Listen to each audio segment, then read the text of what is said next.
Hello and welcome. Today we are going to talk about knight's tour problem using backtracking. And this problem can be solved using different method. One of the efficient method to solve this problem is one-stop method, which I will make another video on. So in this problem, first of all, let us understand what the problem is. The problem is for this piece. This is a chess piece called knight, and it can move in L direction. Okay, so it can move by making a L shape. This L shape.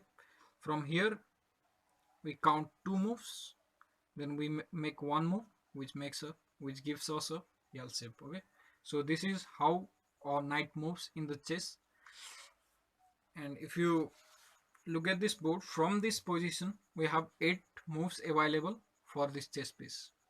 These moves are from this position. The moves are represented as this shaded cells, and if you trace, it makes a L. So two moves up and one move to the right, two move up and one move to the left, one move up and two move to the right, and in this way all the 8 configurations can be available to us.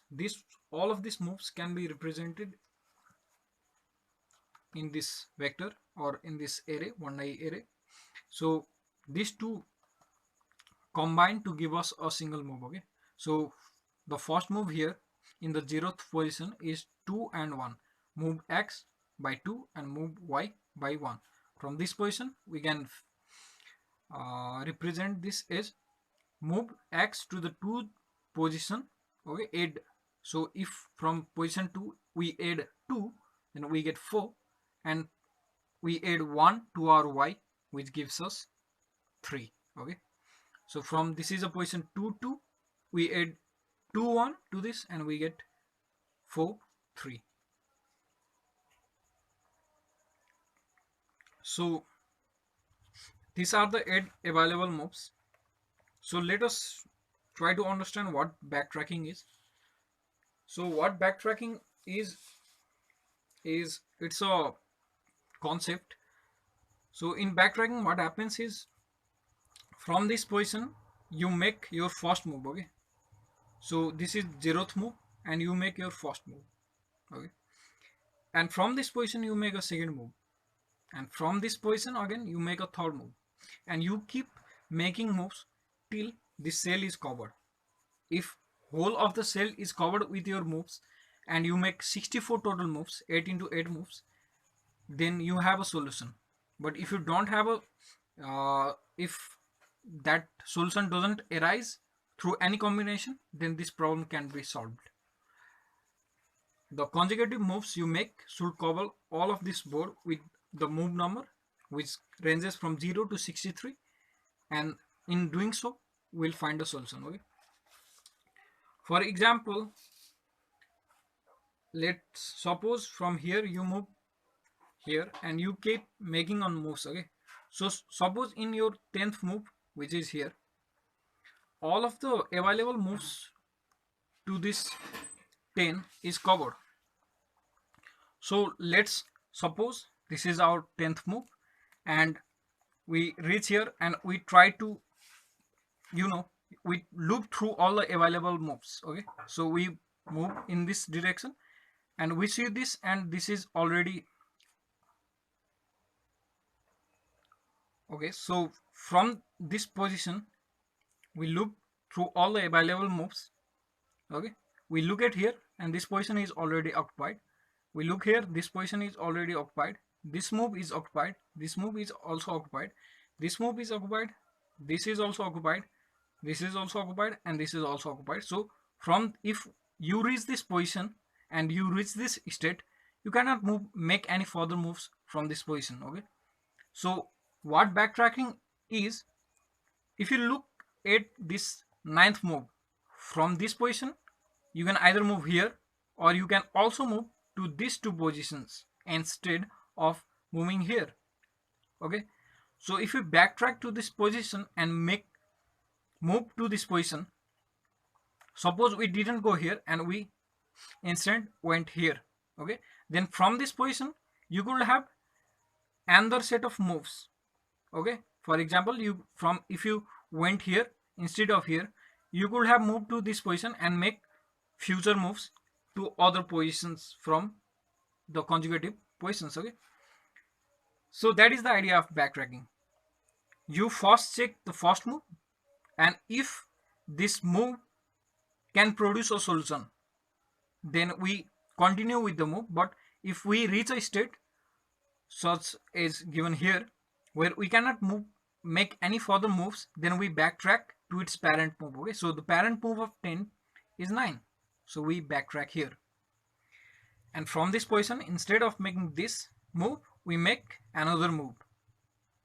And if this makes a move, perfect.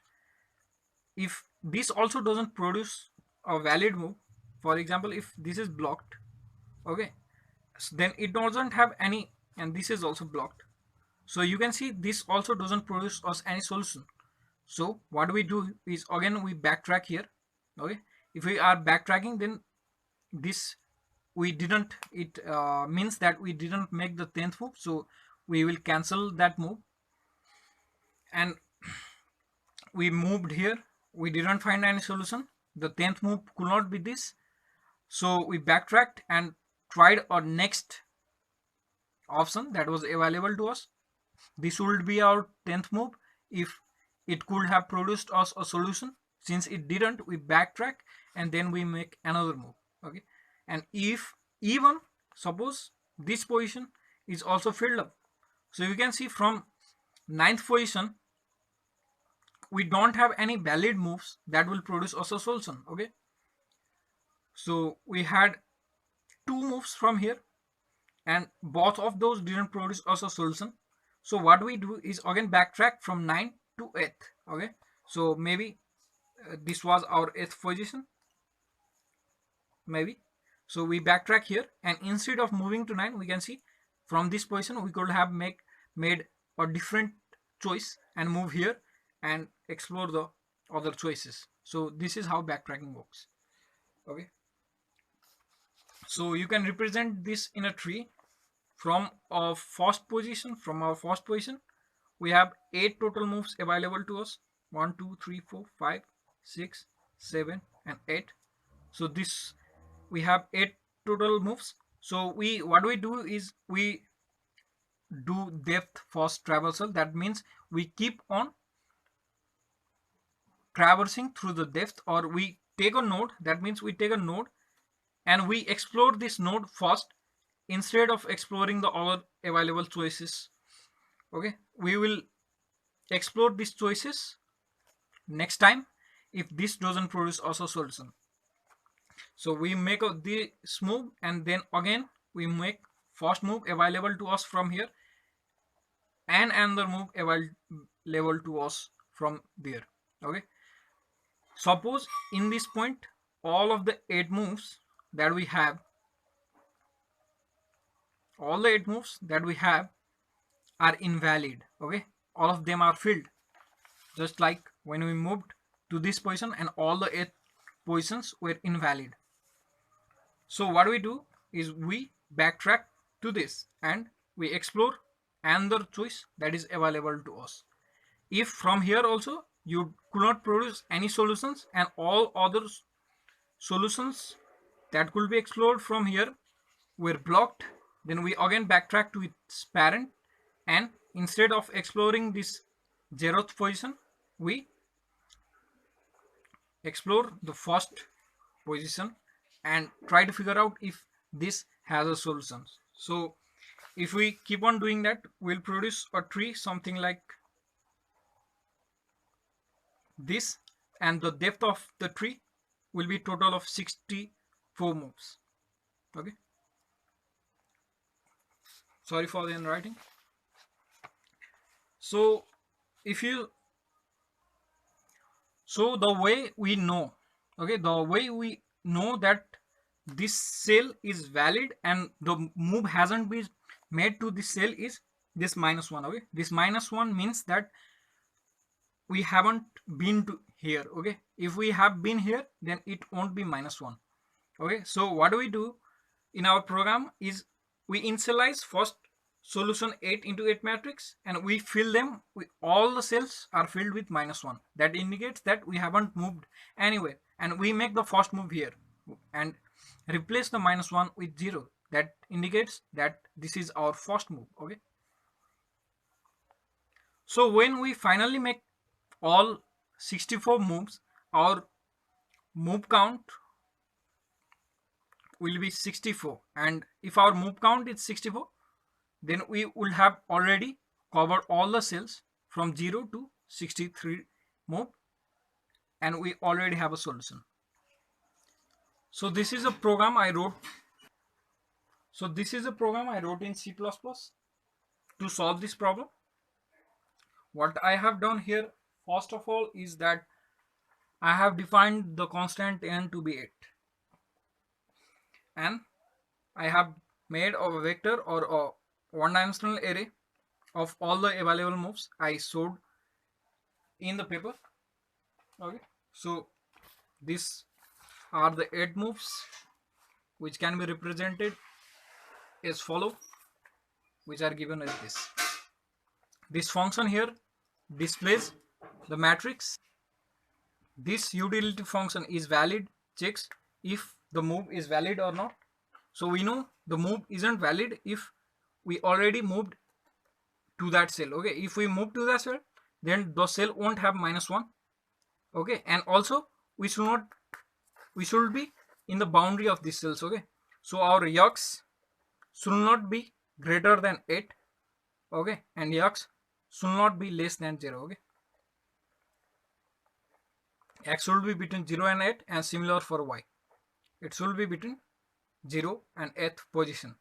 If that isn't so, then it isn't valid. Okay, so to be valid, the solution x y should be -1 and within those boundaries.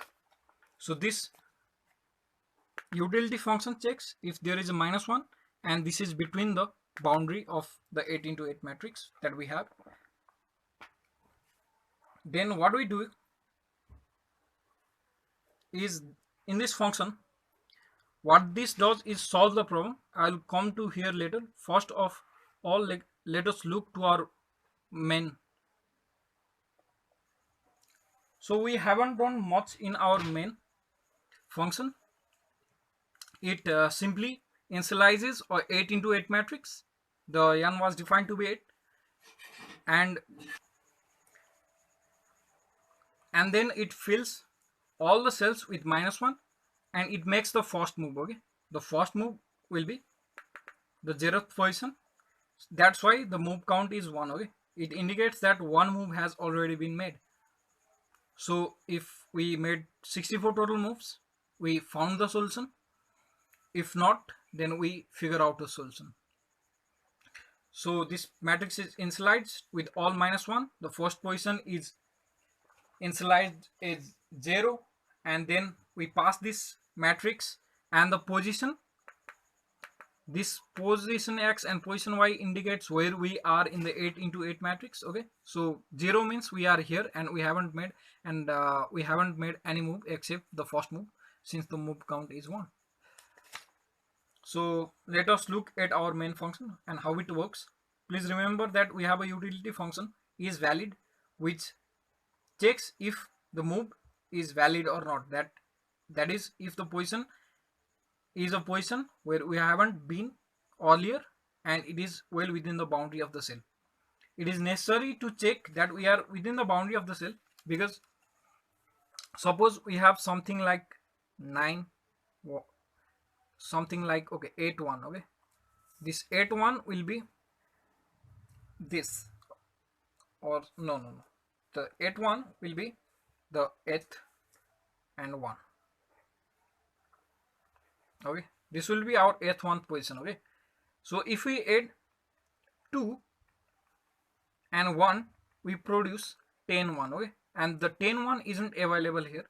That's why it's necessary to check if we are within the boundary of the matrix. So first of all we check if we had already made 64 moves.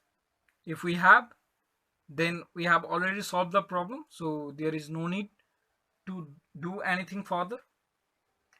But if we haven't, then we iterate through all the 8 moves available to us from the current position. So what this means is, so what that means is, first of all, a function is called, okay, which passes a blank matrix, okay, which passes a blank matrix with only first position initialized, and we pass this to solve. Then from this position we loop through the 8 moves, okay, we loop through the 8 moves, and here you can see we are looping. Then we are checking if the position is valid, and if the position is valid, we are making a move, okay. So if you see here, what this does is, we have this 8 set of moves which will loop, and from this position we first initialize the for loop, and we check if the move given by the ith value is valid, okay. So for I equal to 0, I less than 8, and I plus plus, if the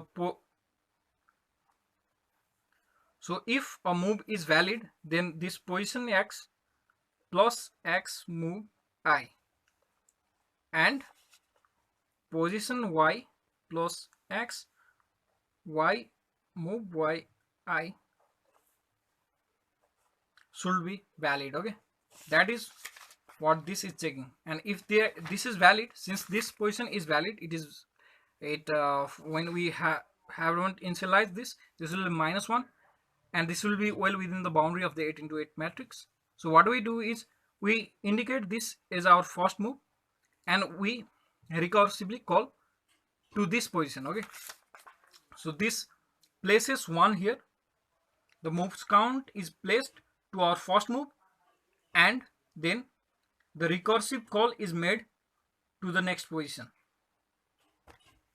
So we place a 1 here, and then we recursively call here, okay. So let us try to look it without the program. The program will be available in the description, but if you can solve in this paper, then the problem will be much more understandable.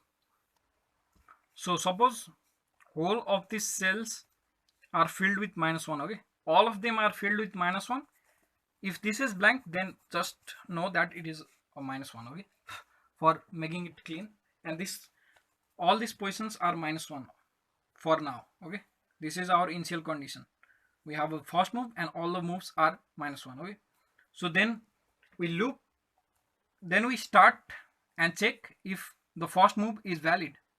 Since this is valid, we make a move here and we place 1 here, okay.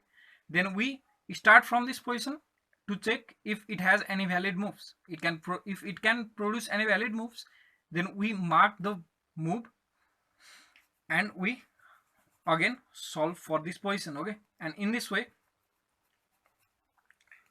we can move along like this, okay. So in any case, suppose this move isn't valid, so we have to move here.